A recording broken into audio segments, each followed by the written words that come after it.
In the beginning of the story, the room of the main protagonist, Fang Xiu, was depicted, where he slept peacefully. Suddenly, to his surprise, a melodious voice began to fill his ears, causing him to wake up, feeling annoyed by the interruption. When Fang Xiu woke up and opened his eyes, he was shocked to see something that made his eyes widen in fear. There, written on the wall, were hieroglyphs. At that moment, Fang wondered what was happening to him and who had written those hieroglyphs on the wall. Out of nowhere, those words disappeared, leaving Fang even more tense. He began rubbing his eyes, questioning whether he was still asleep, dreaming, or hallucinating what he had just seen. Once again, he wondered that the words he had just seen were clearer and more real than he had initially thought. Quickly glancing around, he placed his foot on the ground and realized that it wasn't his bedroom. Surprisingly, Fang stood up and wondered where he had ended up, noticing the gloomy and dirty appearance of the room. He glanced towards the table, expecting to find the instant noodles cup he had left there last night after eating, along with the 2 tissues he used to clean his hands. To his surprise, both were missing. Then, panic-stricken, Fang placed his hand over his head, trying to make sense of what was happening. Suddenly, out of nowhere, his mind gained some information. He had somehow entered the body of his counterpart in a parallel universe. Both Fangs were orphans, similar in age and appearance, but their life paths were entirely different. The original Fang was nurtured by kind-hearted individuals and was admitted to a great university.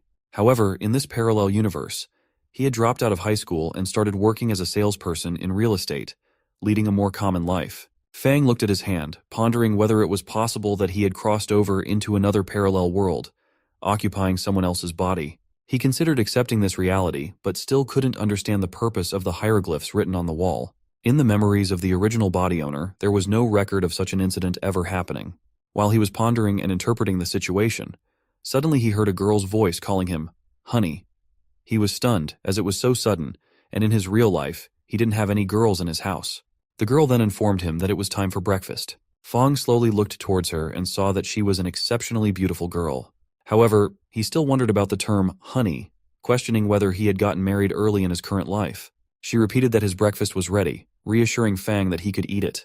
In that moment, Fang felt a bit happier, thinking that time travel wasn't so bad after all. This thought was partially influenced by the beauty of the girl before him. Fang even thought that he wouldn't have found such a beautiful and kind companion in his entire previous life. Fang remained silent, lost in his thoughts, so she kept reminding him that breakfast was ready. Fang wasn't replying because he was confused about what to call her. He debated whether to address her as wife, lady, or sweetheart. Blushing at the thought, he considered calling her by a nickname like baby girl, feeling that it suited her perfectly.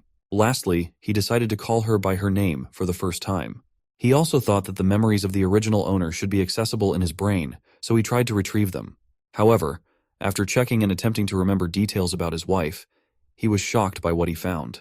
There were no memories of his wife. No favorite things, choices, colors, or foods. It was a complete blank when it came to the girl. Fang wondered who the girl, supposedly his wife, really was. He stared at her, but she continued to smile. Curious, he asked her about her name and her relation to him. Suddenly the girl's face transformed into a ghostly visage, and she asked if he could see her. Terrified, Fang responded with a shaky apology, expressing his confusion and promising to reconsider the situation. To his even greater surprise, the girl transformed into a completely monstrous creature, her mouth widening menacingly as she demanded to know if he could see her. Fang, petrified, felt tears welling in his eyes. Suddenly, in an instant, the creature lunged forward, biting off his head, blood spurting from his body. Due to the sudden action, he howled in pain, wondering what was happening. However, he soon realized that he was still alive. Confusion clouded his mind as he questioned whether he was dreaming, but as he picked up his head, he saw hieroglyphs written on the walls once again. Afterward, he concluded that it wasn't a dream and speculated whether the disappearing words were hints, perhaps telling him to play dumb. However, he quickly dismissed that thought. The owner of his new body wasn't blind at all, just an ordinary person who didn't know anything about his supposed wife and had lived alone until now. The owner also hadn't heard or seen any unusual activity, indicating that he had never seen his wife in his memory. Fang grew tense as he realized the implication. He couldn't let the wife know that he could see her, as being a wife was out of the question. Suddenly, the incident began to repeat itself as the girl entered the room and informed him that it was breakfast time and his breakfast was ready. At that moment, Fang believed that his best chance of surviving and living a normal life, like the original body's owner, was to ignore the other person. Therefore, he avoided looking at her and continued to ignore her presence. She sat down on the ground and looked towards him, asking if he was awake because his breakfast was ready. Fang tried his best not to move or look at her, fearing that even the slightest movement would result in her instantly attacking him. To Fang's surprise, she twisted her face back like a ghost, causing him to look at her with wide, expanded eyes. In that moment, Fang realized he had made a mistake, and he wondered if the girl was playing by unconventional rules. The girl then extended her tongue, which seemed to be of immeasurable length. She licked his cheek with her tongue and asked if he could see her. Without wasting a second, she once again lunged forward and bit off his head, causing blood to splatter all over the ground. Once again, to Fang's surprise, when he howled in pain and opened his eyes after the incident, he found himself back in his room, alive. This time, he felt frustrated with the girl and himself. Trembling, he couldn't shake off the confusion of what was happening to him and why. He wondered if it was a death reset or an endless loop, pondering whether he would return to the starting point after each death, similar to a save point in a game. Afterward, Fang began to interpret the situation. He realized that just now, when he lowered his head and didn't look at her, she came over voluntarily. This indicated that she needed to confirm whether he could see her before taking any action. While Fang was engrossed in his phone, the girl once again entered the room and informed him that it was breakfast time and his meal was ready. Despite her efforts, Fang remained fully concentrated on ignoring her. Undeterred, she attempted to capture his attention by calling him honey. Fang thought that she wouldn't like him, but the moment he had that thought, she responded by saying that she liked him and remembered that he was nearsighted. She even asked if she was right about it and questioned why he had his phone so close, also inquiring if he could see her. Fang, at that moment, pondered whether it was impossible to make unusual moves. Trying to calm himself down, he observed that there was no reaction from her, which made him feel relieved and happy. Suddenly, out of nowhere, Fang was stunned because the girl was now inside his phone, asking him if she looked good. This time, he couldn't control himself and jumped back in fear. He noticed that the girl had disappeared from the phone, but soon he heard a voice from behind confirming that she knew he could see her. She transformed back into her monstrous form, preparing to bite off his head once again. This time, he shouted furiously with a yes as he admitted that he could see her. He attempted to punch her back, but the girl dodged his attack and bit off his hand instead. Fang howled in pain as she licked his hand. Despite his shock, Fang felt a mixture of happiness and relief, knowing that this time he wasn't eaten by her. He smiled slightly, but tensely wondered what would happen next. Repeatedly, he found himself being outwitted by her, no matter what he did or said. Fang then revealed that even in the 6th revival, he had still been startled by his wife suddenly getting close to him. He had even succumbed to his own acting skills, resulting in his demise. The next time, she pressed his face between the window grills. In the 8th attempt, he wanted to escape, but he couldn't. Since he couldn't break free, he tried praising her and being nice. Now he chose to enjoy the situation rather than feeling stressed and crying.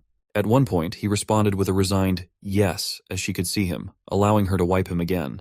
After dying for the 13th consecutive time, he desperately sought death. He then remarked that some people were alive but already dead, while others were insane, yet incredibly clear-minded. So his death continued for the 14th time, and gradually, the count kept rising. Fang shared that with each death, he gained memories of the original body and developed a deeper understanding of the world he was in. In this world, there were noticeably an absurdly high number of bizarre and strange stories. Finally, on the 18th time, while sleeping, he pondered why he could keep dying and resetting, and who wrote those bloody lines on the ceiling, and why they disappeared after he saw them. As his phone rang, he wondered about those words and whether all those urban legends were caused by them. Then, he considered that his wife might be one of them, a trickster. Fang then became furious and shouted in his mind, "Die! Die! Die!" As long as he was alive, he vowed to ensure his wife's demise. Suddenly, the girl appeared again and informed him that it was breakfast time, and his breakfast was ready. Fang, now fully aware of the situation, chuckled as he realized that she always wanted to wake him up but never made direct contact. He stood up and approached her, prompting her to ask if he wanted to eat her before breakfast. To her surprise, he ignored her and continued forward. It became evident in the story that Fang passed through her body as if she were a ghost.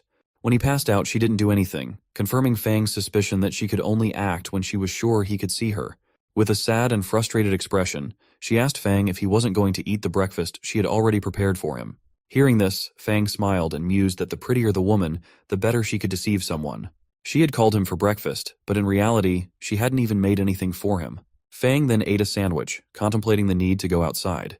He realized that without venturing out, he wouldn't be able to gather information about his wife or investigate the anomalies of the present world.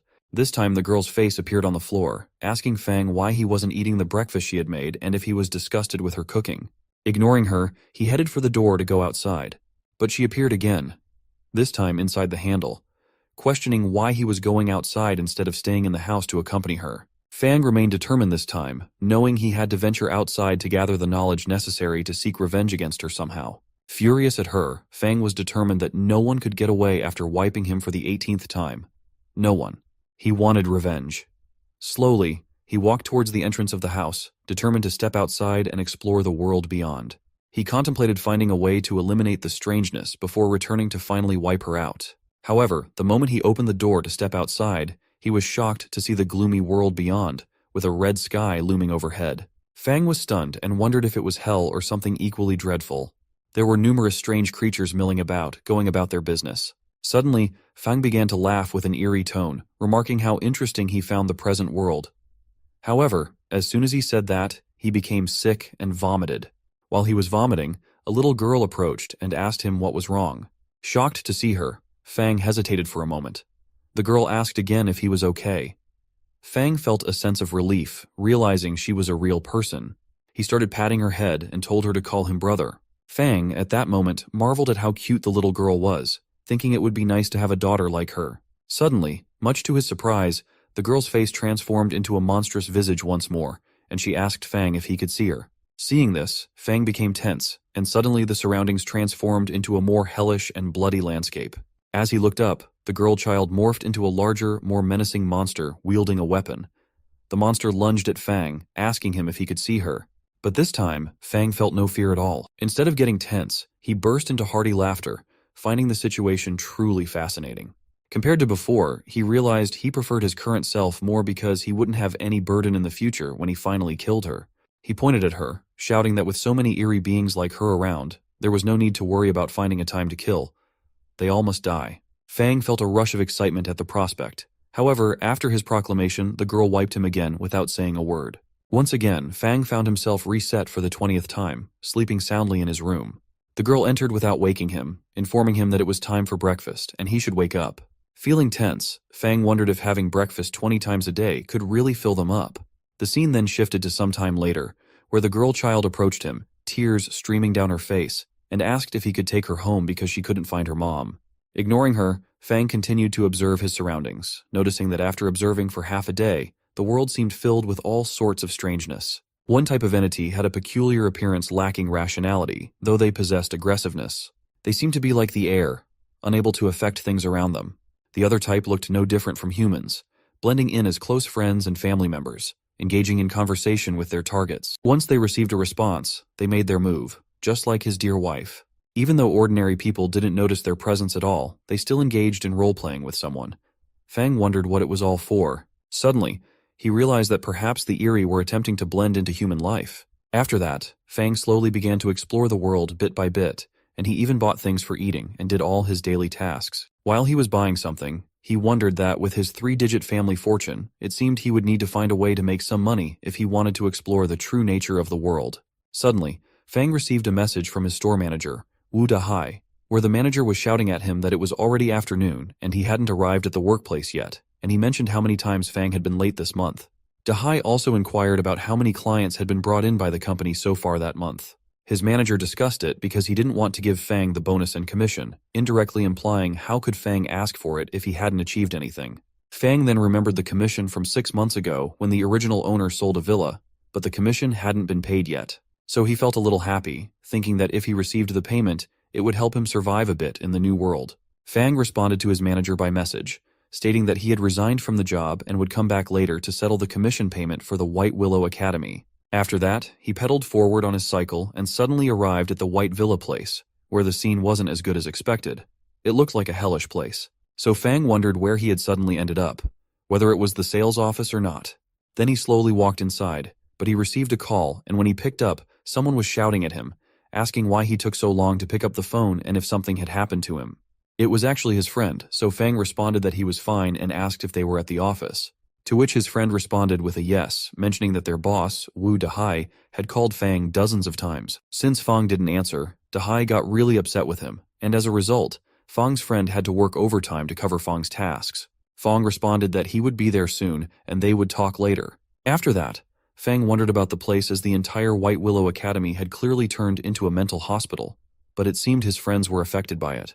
He also wondered whether this hospital would become eerie again, which intrigued him. While he was lost in thought, he suddenly bumped into something. Fang was hurt by the impact, but he could feel that it was soft. Curious, he reached out to touch it, wondering if it was possible he had stumbled upon the entrance to the hospital. As he put his hand on it, he realized it was actually the chest of a girl. Terrified by the unexpected touch, Fang recoiled, but before he could react, he received a big, tight slap from the girl. In that moment, his surroundings returned to normal, and he saw the girl whose chest he had accidentally pressed. The girl was shouting at him, calling him a rascal and warning him that she would go and file a complaint against him. A guard, seeing the girl shouting, approached and asked what had happened to her and if the boy was Xiao Fang, questioning what he had done. Seeing them, Fang was a bit shocked. When he looked up to check the place, he saw the board of the White Willow Academy. He couldn't believe it, so he closed his eyes and rubbed them, trying to make sense of what he was seeing. To his surprise, when he opened his eyes again, the scene had returned to normal, and the entire White Willow Academy had disappeared. Confused, he wondered what was going on. Tensely, Fang cautiously reached out to touch where the academy had been, wondering if it was possible that he could see the mental hospital but couldn't touch its physical form. He hesitated for a moment, wary that it seemed similar to those eerie things that could only act when they received a response. Only when certain conditions were met could they be interacted with. The moment he touched the wall, his hand passed through it. Unable to control his body's balance, he found himself passing completely through the wall and into the building. Inside, he was shocked by the scene before him. He was indeed shocked, as the entire area, including the main hall, cafeteria, and activity room, was completely empty with no one around. However, in the ward area, there was a strong smell of blood, adding to his unease. As he entered the ward area, he saw a girl lying on the bed. She started laughing, addressing him as Big Brother, but her face looked completely unfamiliar. To her surprise, Fang passed through the wall without even acknowledging her presence or reacting to her laughter. As he ventured further, Fang encountered a monster with 4 eyes, yet he remained unfazed, continuing to move fearlessly. Seeing Fang's lack of reaction, the 4-eyed monster became confused. Slowly, he discovered dozens of different types of ghosts and monsters everywhere, but he still didn't react to their activities. At that moment, he felt a little relieved, realizing that at least there were dozens of strange things locked up in the mental hospital and the ward doors were wide open. However, there was also the possibility of the strangest things escaping, so he had to remain calm in the face of those disgusting ghosts. He smiled in that eerie place, attributing his ability to remain calm even in such situations to his wife. He credited her 18th consecutive wiping of him for instilling that calmness within him. Afterward, he realized that with some case studies and data, he might gather useful information. To his surprise, he stumbled upon a note containing information about an experiment in which someone was transformed into something strange. Seeing the note, he wondered if it could be possible that all the apparitions were once people, and all those ghosts in the wards used to be living individuals. As he attempted to access the report, he found himself unable to, leading him to realize that all the ghosts were illusory, as he couldn't even access the report. Suddenly, he felt hairs brushing across his face. He tried to move, but then stopped himself, realizing that there was someone there. So, in reality, there was a ghost hanging from the ceiling, and she came near him. She asked if he had come and if Fang wanted to explore the mysteries of life together. At that moment, Fang reasoned that since there were clues in the office, there must be more elsewhere, and all the answers to the questions should be at the heart of the mental hospital, essentially in the director's office. So he decided to go directly to the source. The ghost hanging on the ceiling was surprised to see that he wasn't responding, so she did nothing after that. Moving further, he discovered that the office area of the mental hospital just happened to overlap with the sales building. He also noticed that there was no director's office on the first floor, so he decided to go upstairs. As he made his way towards the stairs, he saw his friend Zhao Hao and his boss Wu Dehai standing there. Dehai furiously asked Fang how dare he come to work after he had already fired him, questioning if Fang knew about it. However, Fang didn't focus on what Dehai was saying. He moved forward, pushing Dehai aside, and wondered whether there was nothing on the second floor. Seeing Fang act like that, Zhao was shocked and confused about what Fang was doing. Meanwhile, Dehai started shouting at Fang, asking how he dared to push him and whether Fang was lost. However, Fang wasn't responding to Dehai and continued directly towards the next floor, climbing the stairs. Seeing this, Dehai asked Fang what he was doing and who allowed him to go to the third floor. Dehai even tried to stop Fang, reminding him that he had already fired him and therefore he couldn't go upstairs to the third floor. As Fang didn't stop, Dehai asked Zhao to come with him and stop Fang from going further. Hearing this, Zhao first got confused, wondering what was happening, but soon responded with an okay. Meanwhile, Fang found the director's office on the third floor. When Fang tried to open the door of the director's office, Zhao and Dehai shouted and asked him to stop. But he didn't look at them and kept going to open the door. Seeing this, Dahai started getting scared and shouted that it was all over for them. But the moment Fang opened the door, he was shocked to see inside the director's room. A boy named Wang Xiao was making love with an adorable and cute girl named Li Feifei. Seeing Fang and the others, they got embarrassed and started to put on their clothes. Wang Xiao shouted furiously at Fang, demanding to know who he was and why he entered the room and who let him in. But to everyone's surprise, Fang didn't hear them. He went straight to Li Feifei and held her hand. After that, Li Feifei tensely asked Fang what he was doing and why he was holding her hand. Seeing her discomfort, Fang reluctantly let her go as it was hurting her. Wang Xiao also furiously told Fang that it was something he shouldn't do. Wang Xiao then called Dahai to come and cut off Fang's hand, but in the weirdness of the situation, Fang suddenly threw Li Feifei aside, shouting that it was too noisy for him. Li Feifei asked him how dare Fang push her. But actually, Fang wasn't even looking at her. He was curious to read the letter lying on the table. After seeing the letter, he smiled weirdly with a tense face, as he realized that there was really a big secret hidden within the mental hospital. So, in the letter, it was written about the questions Fang had until now, and that the writer already knew he was there to get answers to his questions. The letter revealed that everything he needed to know was left at the Green Mountain Mental Hospital, C Building, room number 520. So it was written for Fang to go and find the reality, as there he would also get the chance to choose. It was up to Fang to accept and cherish the gift of destiny. After reading it, Fang wondered, as per his information, Zhou Qingfing was probably the director of the Green Mountain Mental Hospital. So who was this letter written to? Fang then wondered whether Zhou already knew that he was coming. He decided to go to the designated address given in the letter. But suddenly, as if on cue, the lights of the place went off. After the power got cut, Zhao panicked, and Li Feifei even howled in fear. But Fang wasn't so tense about the light. Li Feifei shared with Wang Xiao that she was scared. So Wang Xiao asked Dahai to call and inquire where the circuit breaker tripped. Dahai, fearing Wang Xiao's response, quickly agreed to call right away to get information about the lights. On the other hand, Fang was pondering that at a time like this and in a place like that, it wasn't a simple power outage. So he told everyone with a firm, "No, that's not it." Hearing this, Zhao tensely asked what was going on and shared with Fang that he was acting strange. When Fang lit up his torch, he was surprised and wondered what was going on. He was shocked because the Green City Mental Hospital was gone or had disappeared. Li Feifei then asked Wang Xiao where he was because she couldn't see anything in the darkness, and she was scared. So Wang Xiao asked Dahai to give him his phone, to which Dahai responded that there was no signal, so they couldn't use it. Wang Xiao then told Fang that with his position and status, he could access more secrets of the world than Fang could ever imagine. Wang Xiao then interpreted the situation. No phone signal, suppressed light. If he wasn't mistaken, all signs were pointing to one thing. They may very well have entered. Before Wang Xiao could say or explain further, Fang, with an evil smile, shared that it was the realm of the strange. In the next scene, it shows that the other workers of White Willow Academy were now tense, especially one of them named Raka, who was feeling a lot of pressure because he had just finished filling out the report, but he didn't have a chance to save it. Raka also wondered why it had to happen to him just now, and it seemed like he always had to deal with overwork somehow, and this time it would be for refilling. Dahai also arrived there and shouted at them to stop complaining. He asked them to go and check if there was a circuit breaker issue. So Raka ran towards the entrance to ask the guard. When he reached the entrance, the guard asked if the power in the building suddenly went out and whether everyone was safe or not. Raka responded with a yes, saying that everyone was fine, but they were irritated at the thought of having to do overtime later. The guard then shared that he was going to check if there was a circuit breaker issue. But for some reason, Raka told the guard that it was Zhao's trouble. The scene returns inside the academy where the other workers were also very tense. There, a girl named Xiaoli was waving her hand over her phone, trying to check something. She confusedly asked everyone what was going on and why the flashlight on her phone was so dim. So Fang asked her if there was any dust on her phone, suggesting she wipe it. Xiaoli responded that she had already wiped her phone, but it still wasn't working properly. Fang then noticed that his phone's flashlight was also dim, so he asked Wang Xiao the reason for it. Raka also tensely mentioned that his phone's light was dim too. Xiaoli then asked Raka what he had said about the realm of the strange. Hearing this, Raka shockingly asked if they were talking about ghosts. Xiaoli, hearing this, tensely asked how there could really be ghosts in the world and stated that it was just deception, nothing more than some natural phenomena.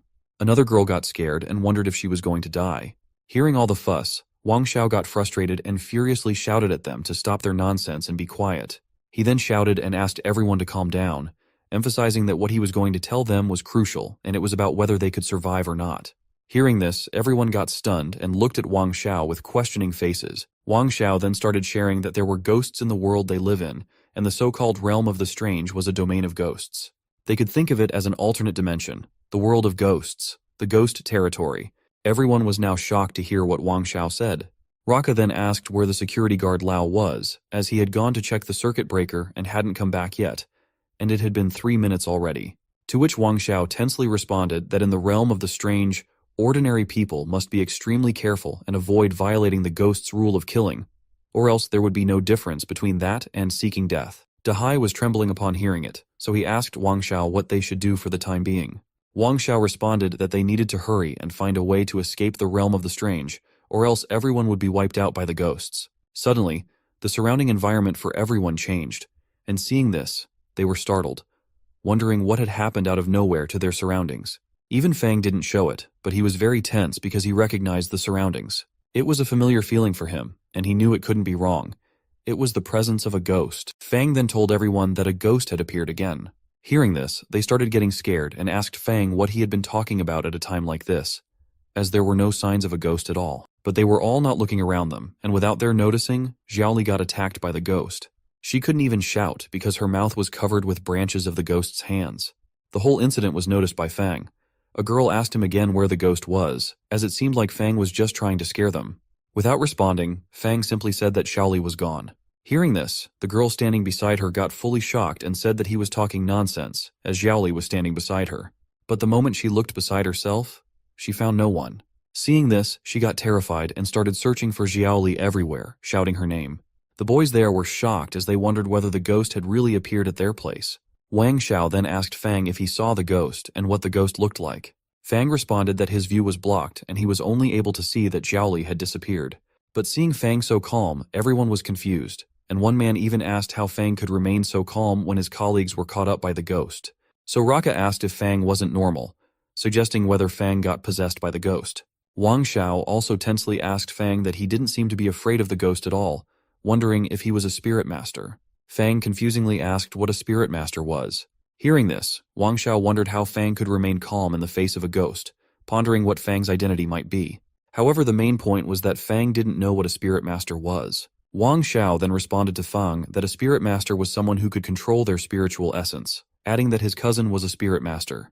He also mentioned that currently the best way to break the situation was for someone to become a spirit master, a person who could be psychic. Hearing this, Fang got a great smile on his face and asked Wang Xiao whether the spirit master was trained within the realm of the strange and how he could do that. Seeing this, Wang Xiao got stunned, realizing that even in a situation like that, Fang could still make such sharp judgments. Perhaps Fang could be the key to their escape from the realm of the strange. So Wang Xiao shared with Fang that his cousin had told him that to become a spirit master, someone had to harness the power of the ghost, and it required meeting two conditions simultaneously. One condition was undergoing a baptism of great terror between life and death, which stimulates emotional turmoil, and the other was coming into contact with the ghost to let their powers invade his soul. Suddenly, the moment Fang thought of becoming a spirit master, some black rays came towards his body, and his heart started beating faster.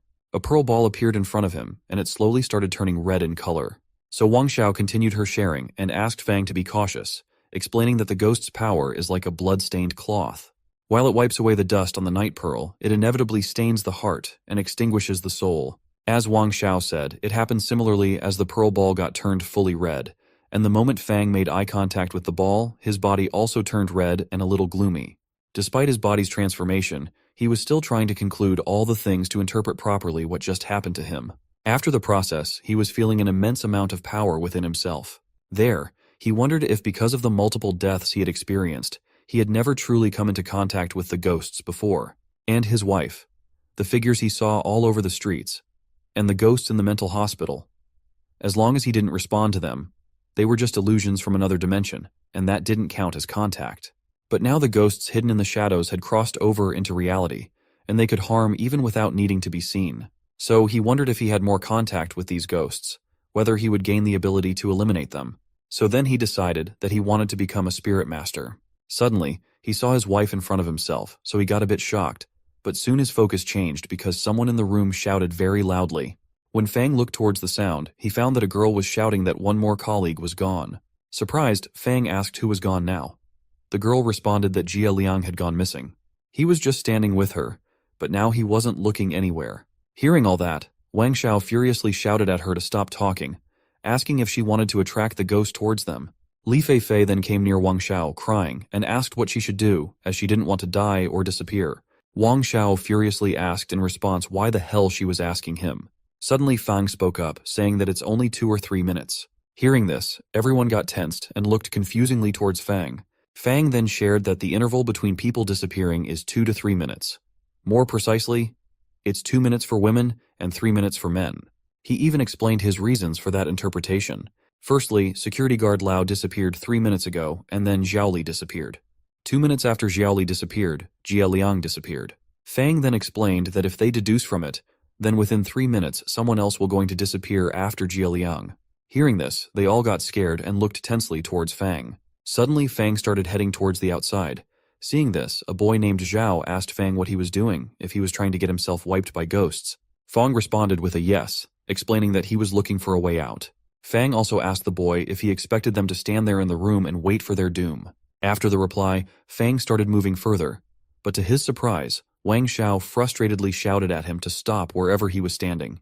Wang Xiao then asked if Fang had already heard him tell everyone that no one was going to move on their own will, wondering if Fang was deaf. Fang then pointed out that there were only 8 of them left in the room, and following the pattern of one person disappearing after every 2 to 3 minutes, they would all be wiped out in about 20 minutes. So he might as well take the chance.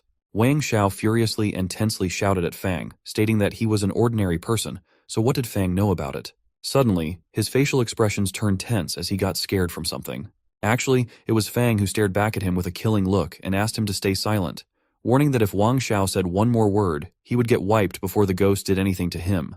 In the next scene, it was revealed that Zhao had also brought Fang along for his search. As they ventured deeper, they arrived at a place other than the staircase, where the atmosphere seemed unsettling.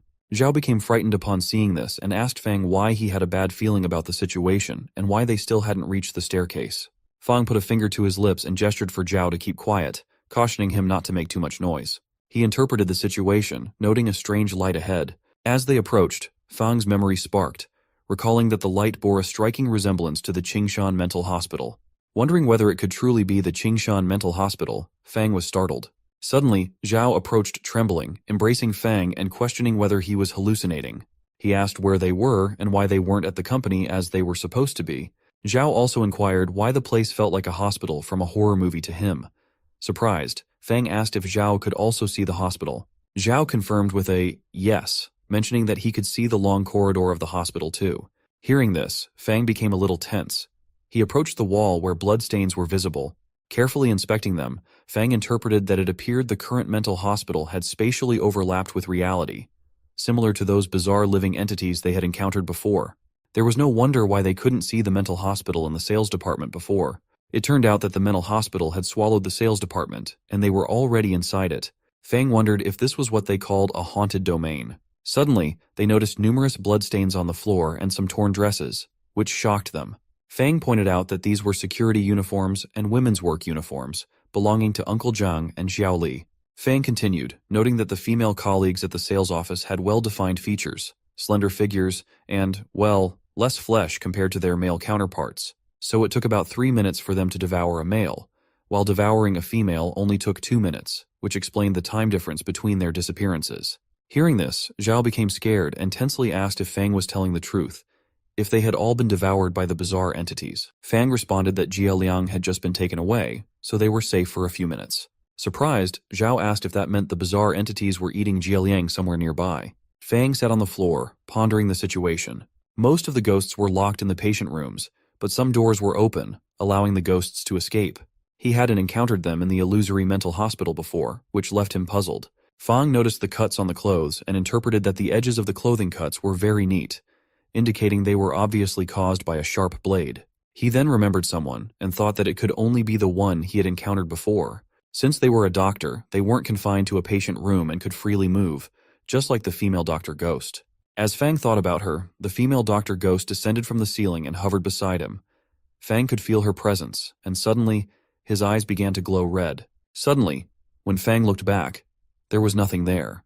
However, the environment became even more gloomy and frightening. Gradually, they began to hear strange sounds. Zhao was now fully scared and even traumatized, but Fang was still wondering where the ghost that had come behind him had gone. While they both were still trying to interpret the situation, the rest of the guys also arrived slowly, walking towards them. They were all shocked to see their surroundings. Lang, one of the boys, asked where they were as they were supposed to be at the sales office, but it looked like a hospital. Seeing them all, Fang and Zhao were a little shocked by what was happening. Dahai then asked Fang if they had noticed anything when they arrived first, and if they had seen Guard Lao and Xiaoli. Suddenly, Li Feifei began acting strangely, pointing out the abundance of blood on the ground. Wang Xiao also noticed the clothes, recognizing them as belonging to Guard Lao and Xiaoli, and shockingly asked if they had both been eaten. Wang, in fear, grabbed Wang Xiao's hand and pleaded with him to go home quickly, not wanting to disappear. She started crying, and Wang Xiao agreed with her, urging her to let go quickly. Then, Wang Xiao asked Fang to lead the way. But Fang didn't respond and remained silently standing in place, looking at his phone. Confused, Wang Xiao asked Fang if he could hear him, wondering why Fang wasn't responding when he was talking to him. Wang Xiao shouted Fang's name again. Suddenly, out of nowhere, Fang looked up with a weird, shocked expression and told everyone that the time had come. Hearing this, Li Feifei asked Fang confusedly what he meant by, "Time has come." At that moment, both Wang Xiao and Li Feifei felt something behind them and began trembling with fear. Slowly turning around, they were shocked to see a lady ghost crawling on the ceiling, slowly approaching them. Surprisingly, the ghost attacked them, and everyone in fear started running. Wang Xiao also began running, but shockingly, he felt someone holding his leg, which scared him even more. When he looked back, he saw Li Feifei lying on the ground, asking him to save her. Wang Xiao then glanced towards the ghost and saw that she was coming hastily, so he got tense. He slapped at Wang's hand to break free from her hold and then quickly reached Fang and Zhao. Fang observed the scene, interpreting both the previous and present situations. As the lady doctor ghost approached Wang, she continued howling in fear, pleading with Wang Xiao to save her and not to leave her behind. Li Feifei looked towards everyone, her eyes pleading for help, but the ghost grabbed her hair and held a sharp knife in her other hand, ready to cut through it. Even in such a dire moment, Li Feifei continued to cry out for help from everyone around her. The knife was pressed against her neck as she cried out for help, but no one dared to intervene. Meanwhile, the lady doctor ghost wasted no time and swiftly slit her throat, causing blood to splatter all over the corridor. Witnessing the live death unfolding before them, Zhao was shocked and announced to everyone that Li Feifei had died. The female doctor ghost then began to use her knife with precision, cutting through the clothes and Wang. Seeing this, Fang was also stunned as the female doctor ghost held a surgical knife, dismembering with precise and skilled techniques. It was clear that the female ghost doctor must have performed many surgeries in the mental hospital while she was alive. Fang also wondered how he and Zhao were right there in front of the female doctor ghost, yet she wasn't paying attention to them. Instead, she handled Wang's body with serious responsibility and concentration. Typically, surgeons operate on one patient at a time, making it almost impossible to perform surgeries on two patients simultaneously. After cutting precisely to Fang's surprise, the female doctor ghost tucked her knife back into her tongue. Then she took Wang's head and placed it directly into her mouth. At that moment, seeing it all unfold, Fang shared with Zhao that the instinct to consume humans was likely a result of turning into a ghost, speculating about her killing pattern. Hearing this, Zhao was shocked and looked towards Fang with confusion. Suddenly, Zhao noticed Fang moving towards the female doctor ghost. Tensed, Zhao asked Fang what he was doing. Fang then stood close to the female doctor ghost as she ate peacefully. For the twist, Fang punched her in the face, but he was surprised to feel that her body was as hard as steel. Blood came out from his hand as he landed the punch. Afterwards, he wondered that all the ghosts they had encountered so far possessed powers that were completely overwhelming to humans, making humans seem like tiny ants in their presence. Perhaps, he thought, only by becoming spiritualists could they change the situation. Tensely, Zhao asked Fang to run from there, but Fang responded that the female doctor ghost's wiping pattern was to target only one person each time, dismembering with a surgical knife, and then consuming. In other words, when she was eating, it was the safest time. Zhao observed that the female doctor ghost was almost finished eating. Fang asked Zhao to calm down, pointing out that while Li Feifei may look slender, there was plenty of flesh where it counts, and her flesh could last at least 3 minutes or more.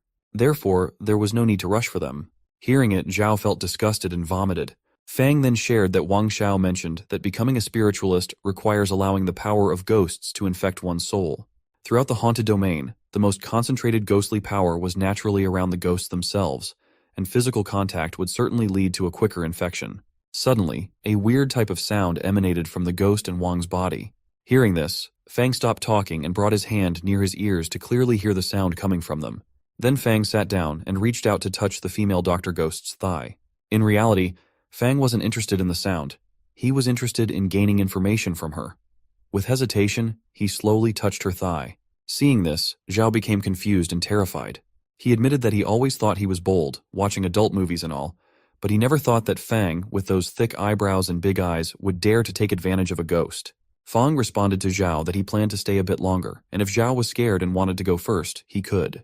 After thinking for a few seconds, Zhao shouted that he would also do whatever Fang was doing, as he wanted to go all out too. Zhao then tensely approached the ghost and stared at her thighs. Slowly and hesitantly, Zhao touched her thigh, and the moment he did, he felt a very cool sensation. He told Fang that it was icier than he had expected. After a few seconds, Zhao shared with Fang that he hadn't noticed any reaction or change in his body. He asked Fang if he had experienced any changes in his own body. Fang responded with a no. Zhao was feeling very shy at the time of touching her thigh, but he didn't want to remove his hand. So, he told Fang that he would continue. Zhao then shared that he never thought that the first time he touched a woman's thigh in his life would turn out to be a ghost. He also remarked that those long legs were longer than his entire life. Hearing this, Fang interpreted that Zhao had some strong kind of adaptability. Despite being scared at first, Zhao was now joking, indicating that he might have some kind of potential. Fang then checked his mobile and shared with Zhao that it had been a minute since they started touching her thighs. He suggested that after another 30 seconds of touching, they would run immediately, leaving enough time to escape. Zhao agreed with the plan. When the time came after 30 seconds, Fang started running and shouted to Zhao to run fast. While running, Zhao asked if Fang thought they could outrun the ghost and if Fang had been in the mental hospital before. He even wondered how Fang was so familiar with everything. Fang didn't respond but started wondering. When he first entered Qingshan Mental Hospital before, he paid attention to the general layout and some routes inside the building. Now, they could use the terrain advantage to create distance from the female doctor. Suddenly, while Fang was running, some hairs came in front of his face. Seeing this, he got tense, realizing it was the hair of the female ghost doctor chasing them. At that moment, Fang wondered how it was possible. He then wondered if he misjudged the killing pattern, as there should have been at least 2 minutes of escape time. So why did she catch up so quickly? Then he remembered Wang's flesh quantity. Suddenly, when he looked back, he was shocked to see something.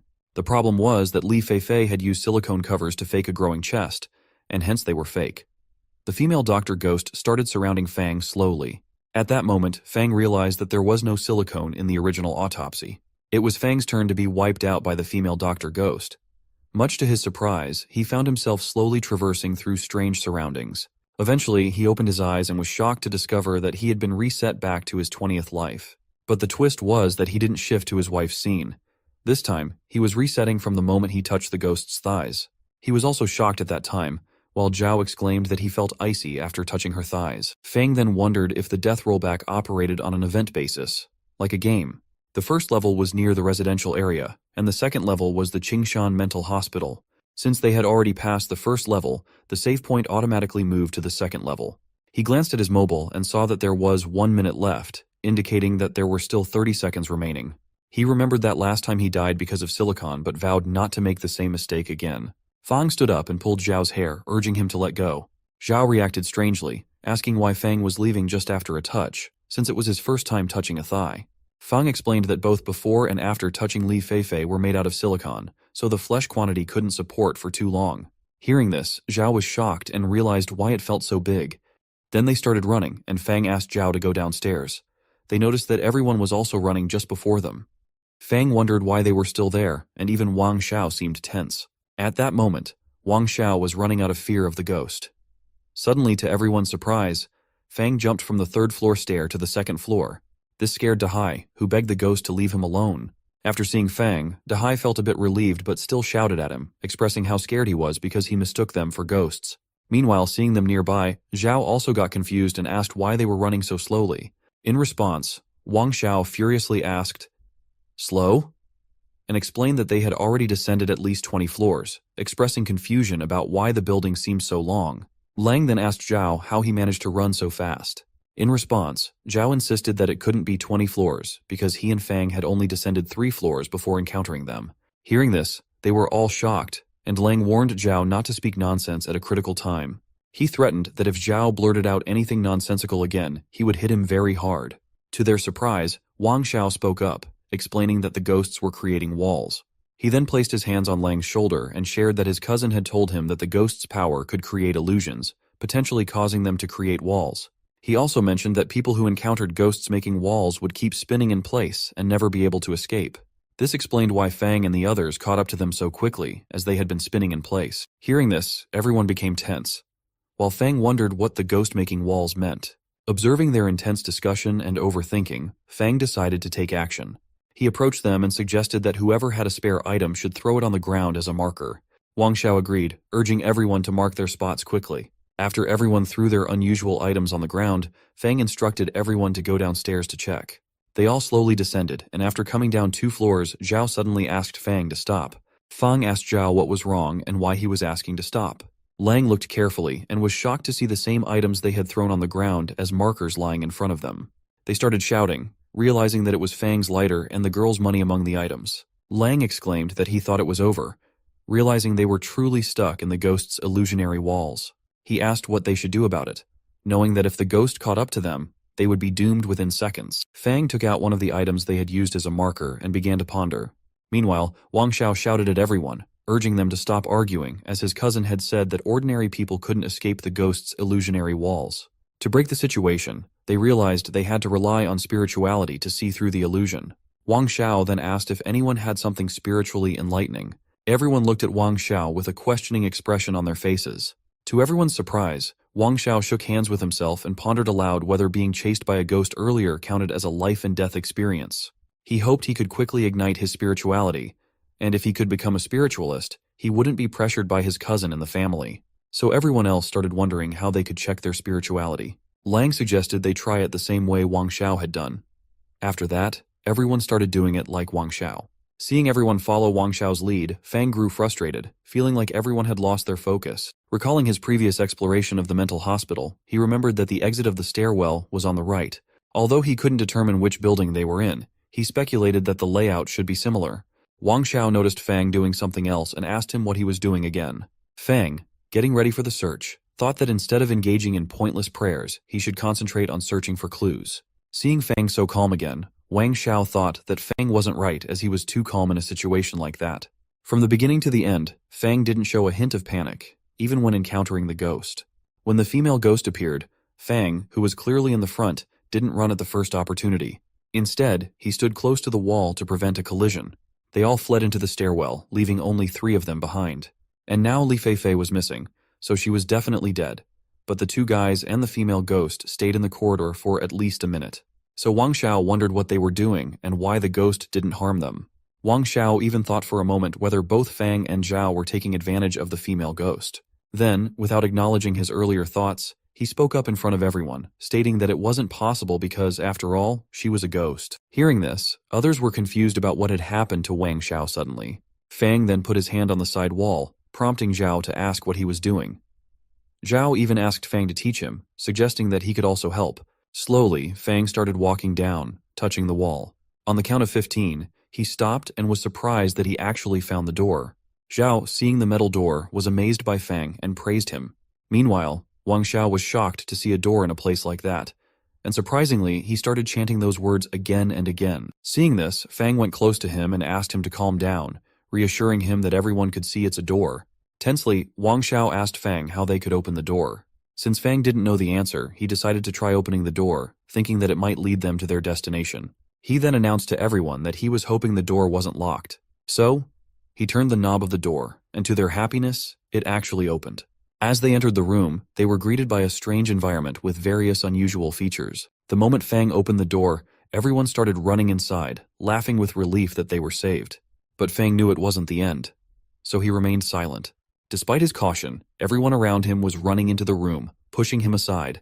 Only Zhao noticed that Fang wasn't moving, so he curiously asked why Fang wasn't running and why he was so calm in the face of danger. Hearing this, Fang chuckled at the notion of being faced with danger, as they were all focused on saving themselves. Interestingly, when they were facing the female Dr. Ghost, there was no need to run too fast.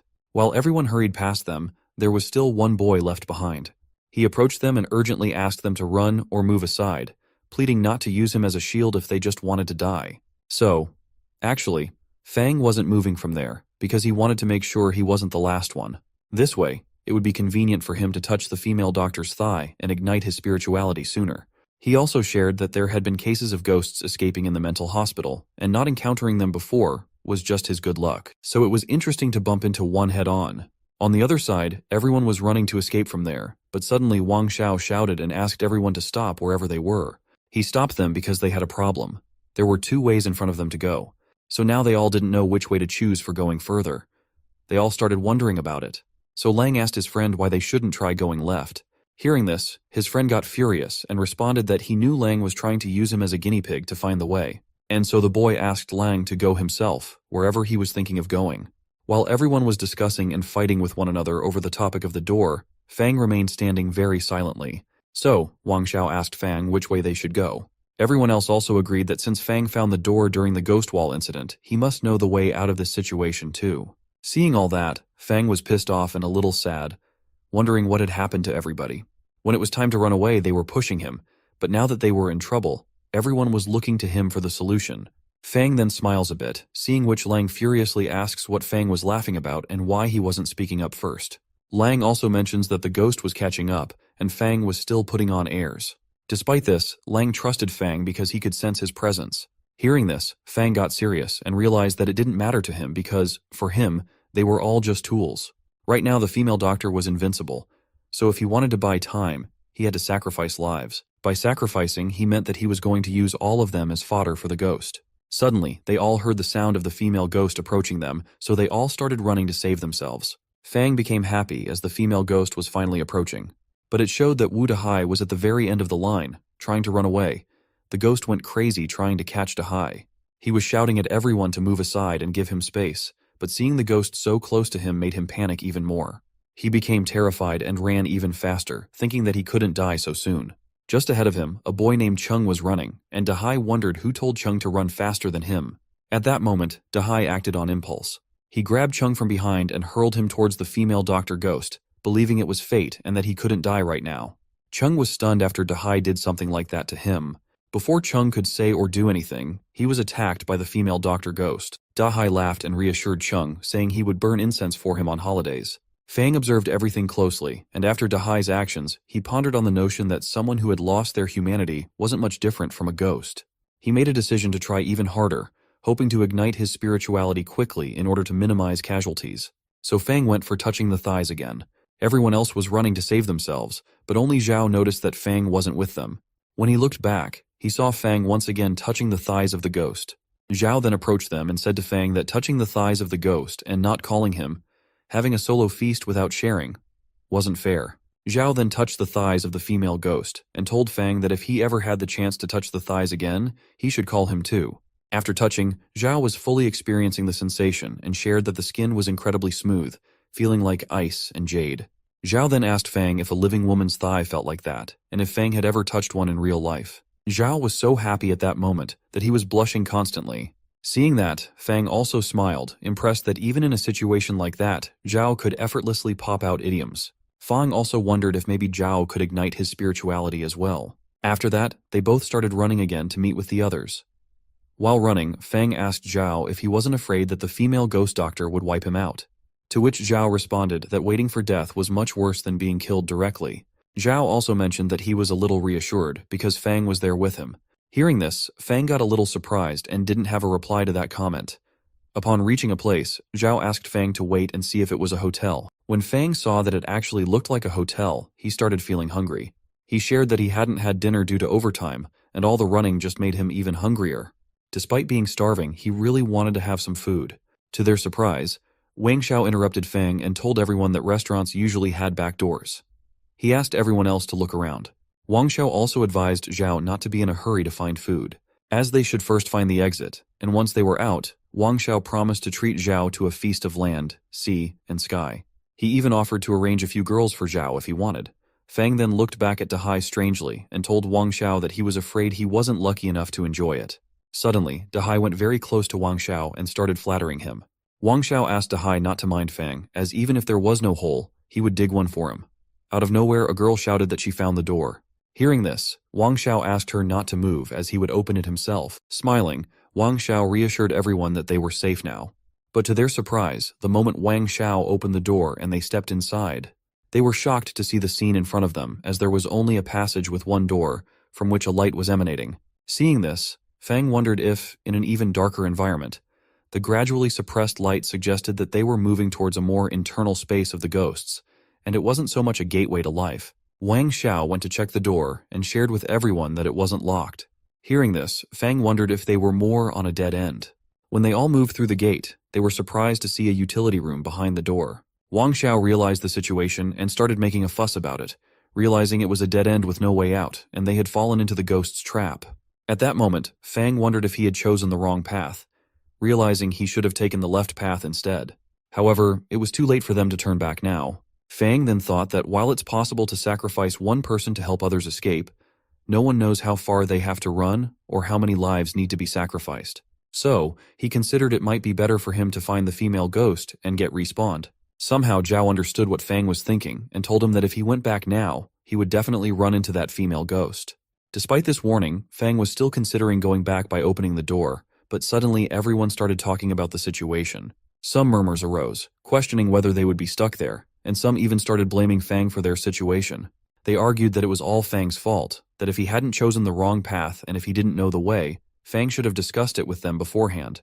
Then they all wondered what they should do now. Hearing all those words and questions from others, Fang became fascinated and smiled an evil laugh. Despite doing everything, they were blaming him, which meant they were all very interesting people. Fang said these lines in a sarcastic way. Surprisingly, before Fang could respond, Zhao spoke up and shouted at them that Brother Fang hadn't forced them and that they were the ones who wanted to follow Fang. Zhao also mentioned that it was they who had asked for directions in the first place, so now blaming Brother Fang for making the wrong choice was also on them. He also asked them why, if they had the ability, they hadn't chosen for themselves.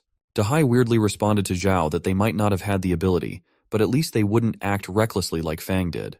He added that if Fang didn't know the way, they could have discussed it. Dahai also mentioned that they trusted Fang and let him choose, but who knew that Fang would choose blindly? Zhao was still furious with them for speaking against Fang. Dahai reiterated that he believed not only had Fang betrayed their trust, but he had also led them to a dead end. While they were discussing and arguing over Fang, Wang Xiao interrupted them and asked them to stop fighting. As the most important thing for them at the time was to figure out how to survive, Wang Xiao then shared that, according to his observation, the strange creature only attacked one person each time, and then there was a safe period of 2 or 3 minutes. So, the only solution now was to choose one person to distract the creature and create an opportunity for everyone else to escape. Upon hearing this, Fang laughed because he realized they were going to choose him. And as Fang had anticipated, Wang Xiao approached him and pushed him, saying that if it weren't for him, they wouldn't be in that predicament. So it must be Fang who had to atone for his sins. Seeing this, Zhao tensely asked what Wang Xiao was doing and demanded that Wang Xiao leave Fang alone. Zhao then ran towards Wang Xiao to free Fang from his grasp. In response, Wang Xiao called out to everyone to come and help him. Hearing this, Dahai and the others looked at each other uncertainly. Zhao then grabbed Wang Xiao by the neck and kept him away from Fang. Shocked by Zhao's actions, Wang Xiao pleaded with him to let go, but Zhao refused to relent. So Wang Xiao asked Dahai why he was just standing there and why he wasn't helping him. Dahai then approached and pulled Zhao away from Wang Xiao, despite Zhao shouting at him to let go. However, Zhao was unable to free himself from Dahai's grip. While they were fighting, suddenly they heard the sound of a door closing.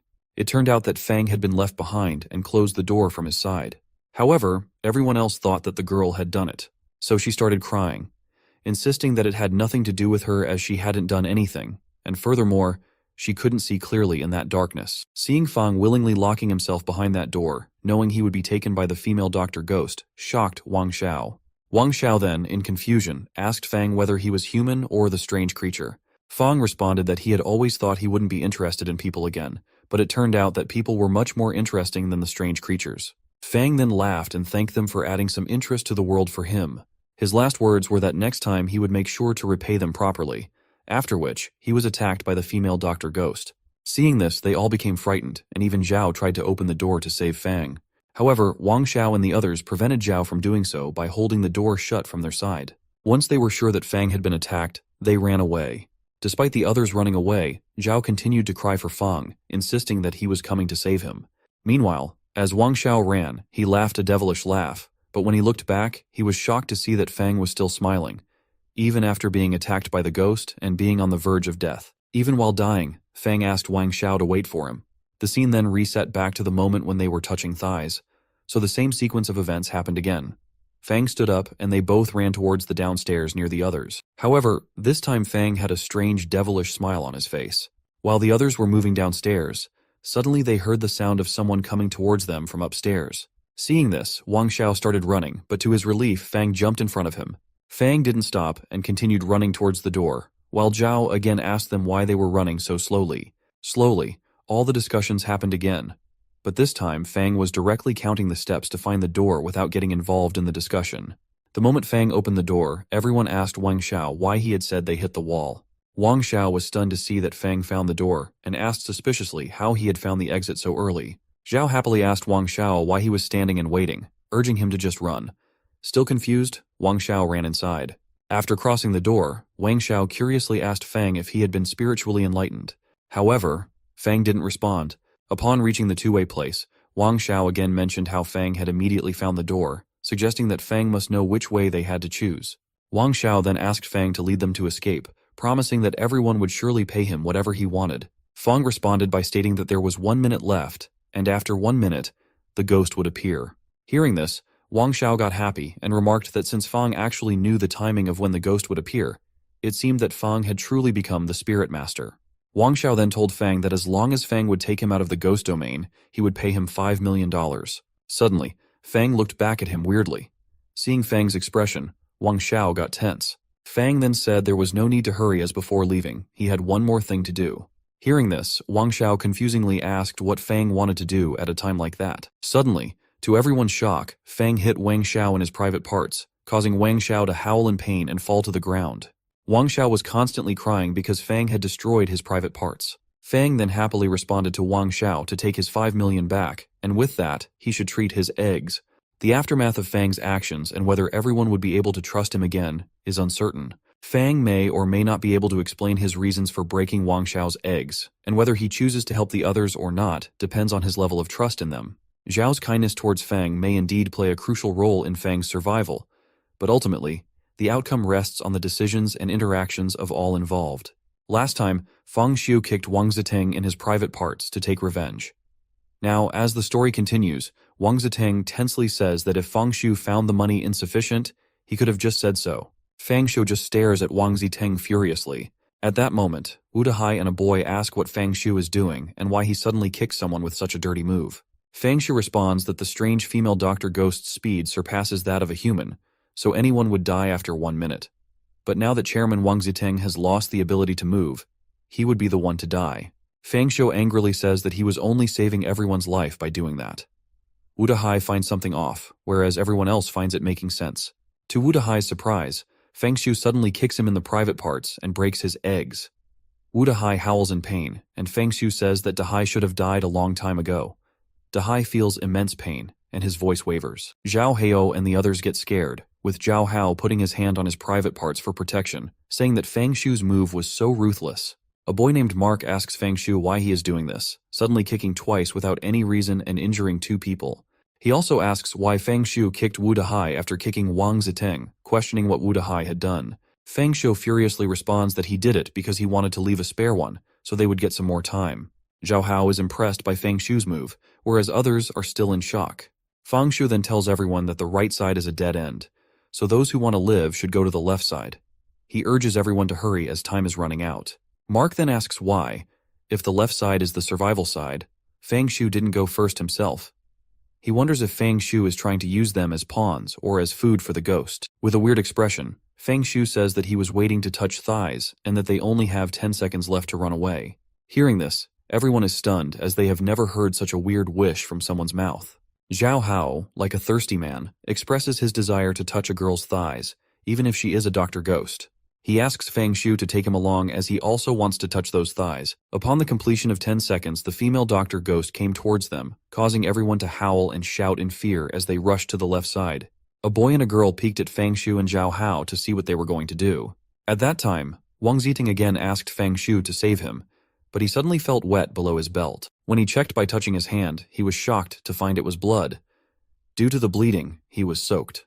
Wang Ziteng then accepted his fate but soon tried to grab Fang Xiu's leg to pull him down, shouting that Fang Xiu had to die with him. Fang Xiu, proactive, stomped on Wang Ziteng's hand. Fang Xiu then told Wang Ziteng not to worry, saying he wasn't leaving and would stay there watching him die. Wang Ziteng started howling, "No." But by then, the female Dr. Ghost had come and wiped Wang Ziteng out in one move. Surprisingly, Fang Xiu remained calm in the situation due to having faced death thousands of times. He even tasted the blood of Wang Ziteng that had splattered on his face, smiling because it was his first taste of revenge, which he liked very much. Suddenly, his heart started beating very fast, and he wondered, laughingly, if it was possible for a heart to beat so fast. At that moment, he remembered his ghost wife and thought about the scene when he would wipe her out with his own hands, imagining it as the best day of his life. Fang Xiu then started touching the female ghost doctor's thighs. Seeing this, Mark and the others were really shocked and wondered about Fang Xiu's earlier claim that he was going to touch the ghost's thighs. To their surprise, Fang Xiu was actually touching a ghost's thighs. Fang Xiu suddenly looked towards Zhao Hao, who stood hesitatingly. He then remembered the last time when Wang Ziteng and Wu Dehai were beating him and locked him behind a door. Only Zhao Hao cried for him, trying to save him. Zhao Hao got scared when Fang Xiu stared at him with angry eyes. But to his surprise, Fang Xiu offered his hand, asking Zhao Hao to come and join him. Suddenly, Mark and the girl shouted "Ghost" and ran away. Even Zhao Hao hesitated to come near Fang Xiu due to fear. At that moment, Fang Xiu realized that due to having died 21 times, his mind was filled with revenge and madness. He could even feel that it was now difficult for him to experience emotional fluctuations, and his humanity was slowly disappearing. Fang Xiu then thought that he and Zhao Hao were different. Seeing that Zhao Hao wasn't coming to touch the ghost's thighs, Fang Xiu decided that if Zhao Hao wasn't willing, he wouldn't force him. Suddenly, out of nowhere, Zhao Hao started speaking. He told Fang Xiu that his family background was ordinary, his appearance was average, and in the sales office, he had always been on the sidelines. He also said that only Fang Xiu was willing to associate with him and truly treat him as a friend. Zhao Hao then smiled and said to Fang Xiu that he believed in him, although he looked frightening with his face splattered with blood, like a slaughtered pig. Fang Xiu stared at Zhao Hao with no reaction and started moving. Seeing this, Zhao Hao got tense and started apologizing, saying he didn't mean to call him a pig. But to Zhao Hao's surprise, Fang Xiu moved to change his position for touching the ghost's thighs, making space for him. Zhao Hao then put his hand on the female ghost doctor's thighs and started moving his finger here and there, feeling their warmth. Zhao Hao then asked why Fang Xiu chose to attack Chairman Wang Ziting and manager Wu Dehai. Fang Xiu responded that the speed of that strange entity was far beyond human comparison, and one had to trade lives for time. Fang Xiu then asked, given Xiao's and Dehai's status, who Zhao Hao thought they would sacrifice as expendable. Fang Xiu, who had conflicts with them, or Zhao Hao, who had always been looked down upon. Zhao Hao was about to respond, but before he could, Fang Xiu interrupted him, asking him to keep quiet. Fang Xiu then asked Zhao Hao whether he could feel a hint of cold air infiltrating his body. Zhao Hao first stared at Chen and then tensely responded with a no, saying he felt the same as before. Fang Xiu shouted that it wasn't an illusion, he was really feeling it. Fang Xiu then thought that it could be the influence of the ghostly power. Fang Xiu was feeling a very strange type of air in his body, and wondered whether the ghostly energy was so weak that he didn't feel it when touching the thighs before, or if it was because it was about to reach some kind of critical point. Suddenly, Fang Xiu got stunned, realizing that it could be the precursor to lighting up his spirituality. He then noticed that Zhao Hao was constantly moving his hand to different positions. Zhao Hao then asked Fang Xiu what kind of cold air was infiltrating the body, as he could only feel the thighs, and whether his hand's position was wrong. Fang Xiu wasn't able to reply. Zhao Hao urged Fang Xiu to run away from the ghost as the time was running out, but Fang Xiu told him not to rush as there was still manager Wu Dehai to serve as ghost food. Moreover, he felt he was about to light up his spirituality. Hearing this, Zhao Hao got tense and asked what it felt like to light up spirituality and why he couldn't feel it. Fang Xiu responded that although Zhao Hao had been in contact with the ghost for a long time, he hadn't experienced real life and death situations. So, his mentality didn't match the standard, and as a result, he couldn't feel it. Zhao Hao got confused and wondered when Fang Xiu had experienced life and death situations, since he had always been with Fang Xiu. Fang Xiu told him that Wu Dehai was quite fat, so Dehai could endure for at least 5 minutes without a problem, which meant they could touch the female Dr. Ghost's thighs for at least 2 more minutes, and after that, 3 minutes for running away would be enough. Suddenly, Fang Xiu started feeling more intense air in his body. At first he got confused about what was happening, but later, he felt those strange energies invading his body. He wondered where it was going and whether it was possible it was going into his mind. Fang Xiu then thought that the mind was formless, which meant he could control its shape.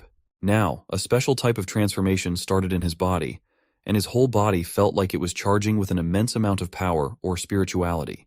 Fang Xiu was now able to see special types of scenes in front of his eyes, as his mind was only imagining those scenes. Surprisingly, he saw a red type of thing coming towards him, and the closer it came, he realized it looked like a drop of blood. Suddenly, the red color disappeared, and he felt a strange sensation in his heart as it vibrated.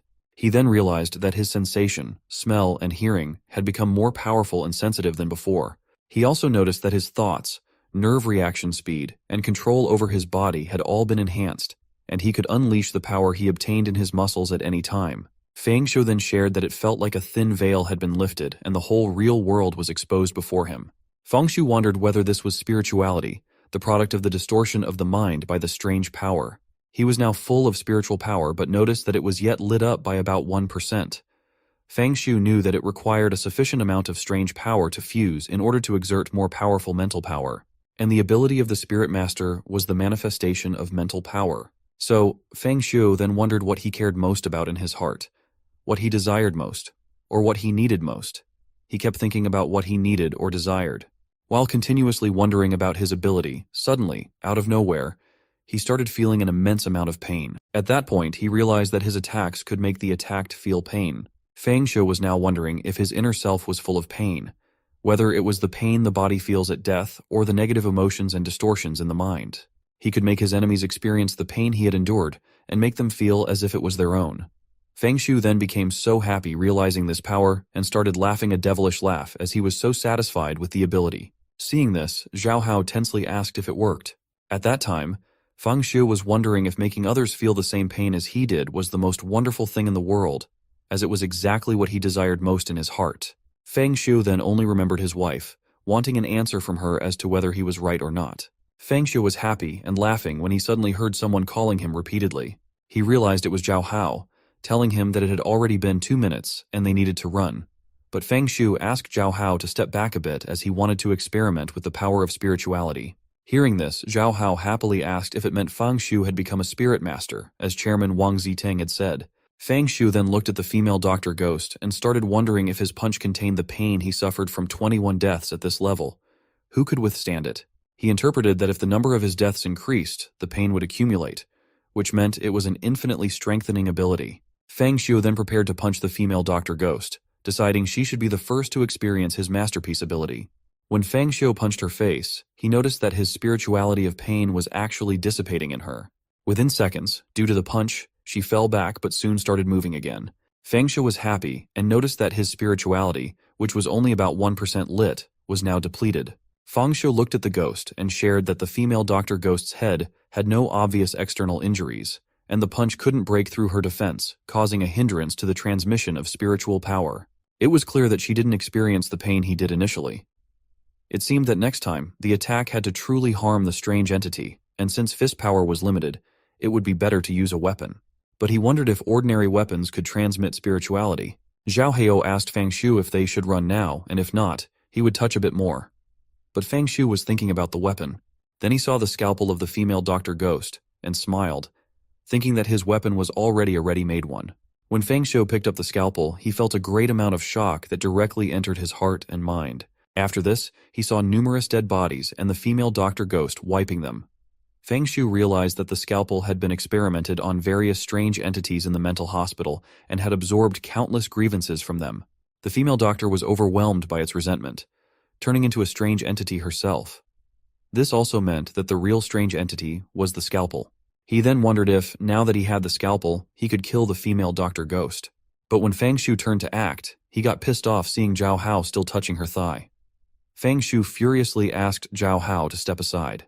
Zhao Hao tensely responded that he had only touched it for a second. Fang Shui then vigorously attacked the female Dr. Ghost with the scalpel, but surprisingly, she didn't even get a scratch from it. Both Fang Shui and Zhao Hao were shocked by this incident. Zhao Hao tensely asked Fang Shui why the scalpel, which cuts people precisely, couldn't hurt her. But then Zhao Hao went for touching her neck, saying it was so smooth and comfortable to touch. Even as Fang Shui was wondering about the reason, he suddenly realized it was the spirituality. The scalpel needed spirituality to operate, and his spirituality was now depleted. Fang Shui got frustrated, thinking that it seemed his revenge was temporarily impossible. Without thinking, he grabbed Zhao Hao and started running as they didn't have enough time left. This time the female Dr. Ghost kept saying, "Knife," and was coming towards Fang Shui to take it. As they went further, Fang Shui noticed that after lighting up his spirituality, his 5 senses had become more acute, and he could feel that someone was near them.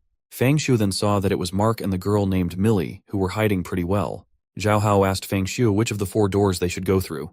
At that moment, Mark and Millie came out, which scared Zhao Hao. Millie, crying, said that she was so happy they were safe. Mark asked Fang Shu to quickly lead the way as they had been waiting for him for a long time. Zhao Hao shouted at them, saying they were the ones who ran first after seeing the female Dr. Ghost, and now they were asking Fang Shu to lead the way. Fang Shu thought for a few seconds and shared that it was simple. They had to try each door one by one.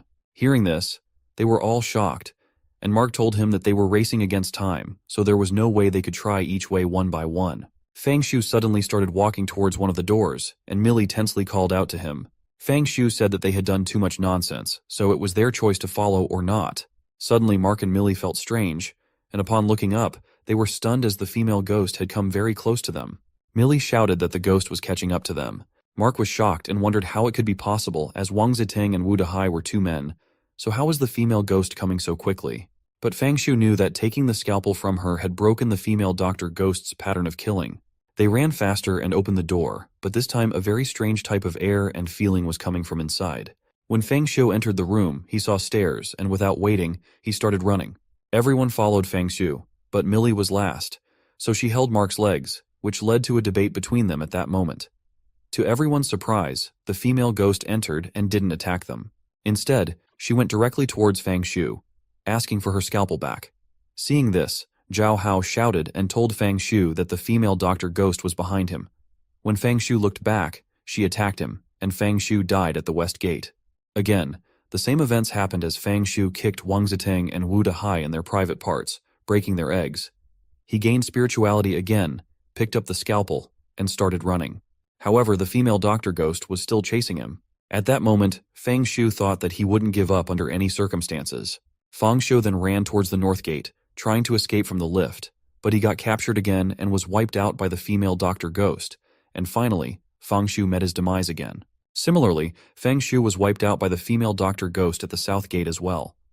Now, the only gate left was the east gate. Fang Shu wondered if this gate was also a dead end. If it was, he would have to give up on the surgical knife, but he wasn't ready to accept that fact. Fang Shu then thought that he had to stay positive as he still had hope. Although her speed was far beyond his, he could use multiple deaths and rewinds to predict her attack trajectory. He then realized that, to some extent, death and rewind were equivalent to foreseeing the future. Fang Shu went to a place he remembered where there was a safe passage on the left, but he got captured by the female Dr. Ghost again. Like that, he totally experienced 9 deaths. And at that moment, he was so close to the passage and decided to make it next time. On the 10th attempt, he was running towards the east, and this time he had Wang Ziting and Wu Dehai with him in the beginning, but soon it was only Mark, Millie, Zhao Hao, and him. Everyone was fleeing from the female ghost, but to their surprise, she went directly towards Fang Shu. Zhao Hao shouted to make Fang Shu aware of that, and when the female Dr. Ghost was about to attack, Fang Shu dodged her attack and smiled at her. The female Dr. Ghost looked confusingly at him, but Fang Shu again started running away. He then one by one dodged her attacks. Seeing this, Zhao Hao was also confused. While dodging the attacks, Fang Shu shared that throughout the whole time, after several deaths and rewinds, plus strengthening his body's power after activating spiritual power, he was a little bit more advanced. Zhao Hao praised Fang Shu for his unbelievable work, saying Fang Shu was amazing. However, somehow the female Dr. Ghost was able to make Fang Shu fall on the ground and was coming vigorously to attack him. But this time, he successfully predicted her attack trajectory and perfectly dodged her attack. The female Dr. Ghost became more furious and now wanted Fang Shu to die anyhow, while on the other hand, Mark, Millie, and Zhao Hao were tense and stunned as they didn't see clearly what happened, how Fang Shu was able to dodge that attack. Zhao Hao then wondered if Fang Shu was a spirit master. Fang Shu kept running, and finally, he saw the signpost again. He was then hoping for it to be the real exit so they could be saved. But before he reached the exit door, he heard someone falling. So he turned back to see, and he got surprised as it was the female Dr. Ghost lying on the ground. Fang Shu wondered why she stopped chasing him and then thought whether she was afraid of going out. The female Dr. Ghost then turned back and started running towards her base again. In that process, her breath bumped into Zhao Hao's face, and he flew into the air, after which Zhao Hao asked what just happened as it was cold but smooth.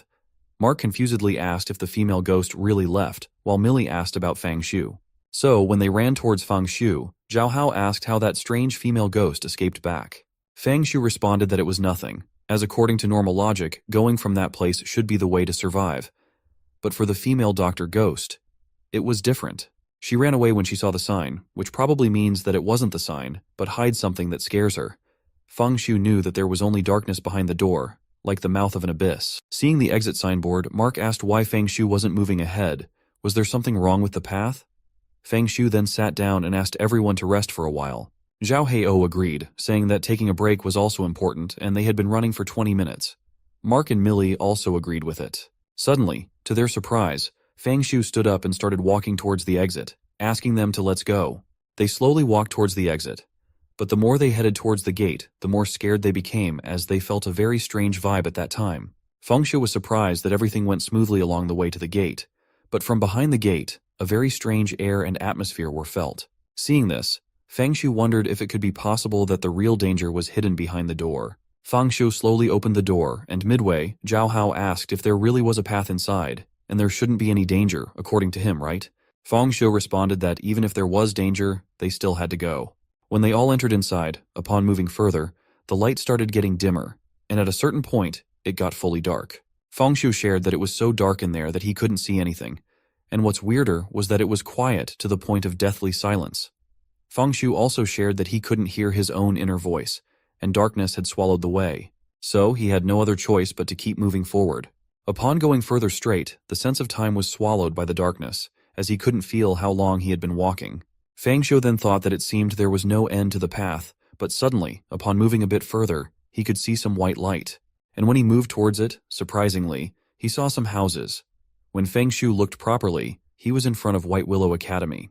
Seeing this, he was confused about how he was standing in front of White Willow Academy, whether he came out. Everyone else also came out, and Zhao Hao started celebrating their victory. Millie was still confused about whether they had come out or not, but Mark asked everyone to run and quickly leave that place. After Millie and Mark ran away, Zhao Hao asked Feng Shu to leave as well, wondering what if the ghost inside also came out. Feng Shu responded that something wasn't right and started wondering what had happened. Suddenly, he realized that the mental hospital was gone. He then started thinking why only White Willow Academy was left and why they hadn't encountered any danger.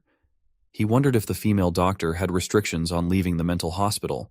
Zhao Hao, exhausted from dealing with the ghost, suggested to Feng Shu that they should go back home and rest as they still had to work the next day.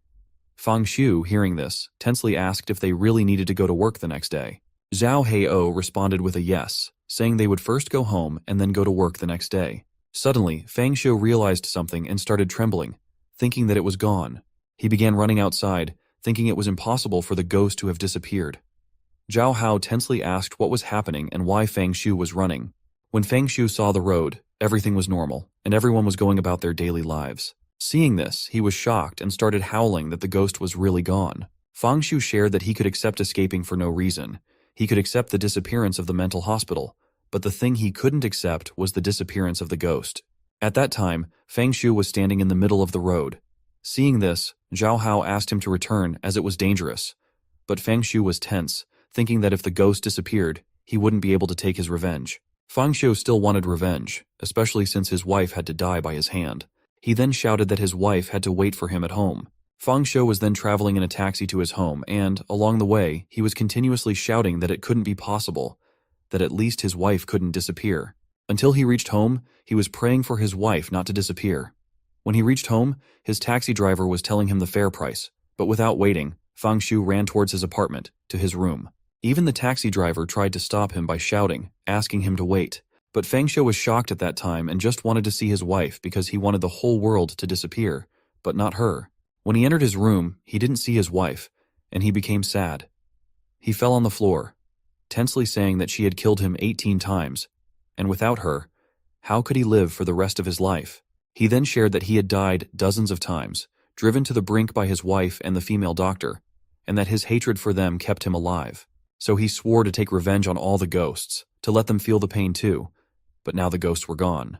The scene then slowly shifts to the next morning, where Feng Shu was lying on the bed, very sad, wondering where he should direct his full hatred and what the meaning of living was anymore. Suddenly, he got a call from Zhao Hao. Zhao Hao asked him to see the news, as it was reporting that White Willow Academy was on fire last night at 7:49 p.m. Hearing this, he got up from the bed and tensely looked at the phone. Then he started laughing vigorously, wondering if he, with the ability to resist death, had died. He was happy because it meant that the mysterious events hadn't ended yet, and they were just playing hide-and-seek with him, as even a world without mystery could be an illusion created by the mystery itself. Fang Xiu then happily said that he could see his wife again. In the next moment, Fang Xiu started getting many messages from his manager, Wu Dehai, asking why he wasn't at work. Seeing this, Fang Xiu laughed because, according to him, Wu Dehai was dead. He found it very interesting that people who were dead were still asking him to come to work, as if Wu Dehai had turned into a ghost after death. Suddenly, his phone started getting covered with blood, and a message typed in blood appeared on the phone, saying that she thought he didn't know just because he wasn't talking. Blood started coming out, and slowly an eye appeared, saying that she could see him, and now she ordered him to follow her. But this time, Fang Xiu grabbed the eye and pulled it from its root, apologizing as he only had that one phone, so please don't occupy it.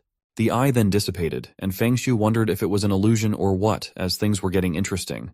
So he decided to go and see what mysterious things were happening. He then took his bicycle and reached White Willow Academy. Upon entering, he could still smell the burn, and the effect was quite realistic. Fang Xiu then went to the office where Li Fei saw him and greeted him, saying that he came early. To check whether it was real or not, Fang Xiu touched her breasts, upon which she got embarrassed and said he was so annoying, but she actually enjoyed it. Fang Xiu then pushed her back and ran towards the office. At the entrance, Zhao Hao asked Fang Xiu if he was also forced to come to work. Fang Xiu responded with no, saying he just liked working, and then asked about Wu Dehai.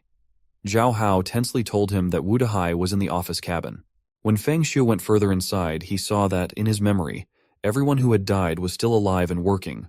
In the office cabin, Wu Dehai furiously asked why Fang Xiu came to work now, saying he had messaged him but didn't get any reply.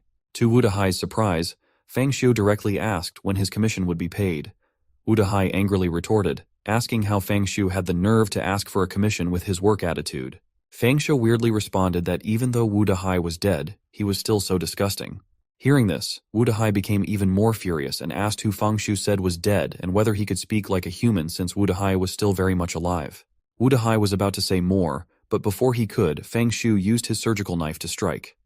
After this, Dehai's throat was cut by the scalpel of the female Dr. Ghost, and he died asking for help. Suddenly, Fang Xiu felt something strange, and when he looked backward, Zhao Hao came near him, but didn't look alive. Fang Xiu waved his hand to check what was going on, and suddenly Zhao Hao's body started changing into a zombie. Seeing this, Fang Xiu asked if Zhao Hao was transforming, but he didn't get any reply. So, Fang Xiu decided to interrupt the spell, and he started wiping everyone out with the scalpel. In a few minutes, everyone was wiped out. Frustrated, Fang Xiu asked the unknown power to come out now if it was done. Suddenly, everything started disappearing. Seeing this, Fang Xiu remarked that he knew it was all just a manufactured dream. The next moment, Fang Xiu saw Meili, Mark, and Zhao Hao lying on the ground, dreaming something. It seemed that when Fang Xiu had asked everyone to rest for a while, they all fell into a dream, and now the dream had been broken. Fang Xiu managed to get out because he broke the curse, but everyone else was still dreaming. Hence, what do you all think? Will Chen and his colleagues be able to get out of that mysterious mental hospital or not?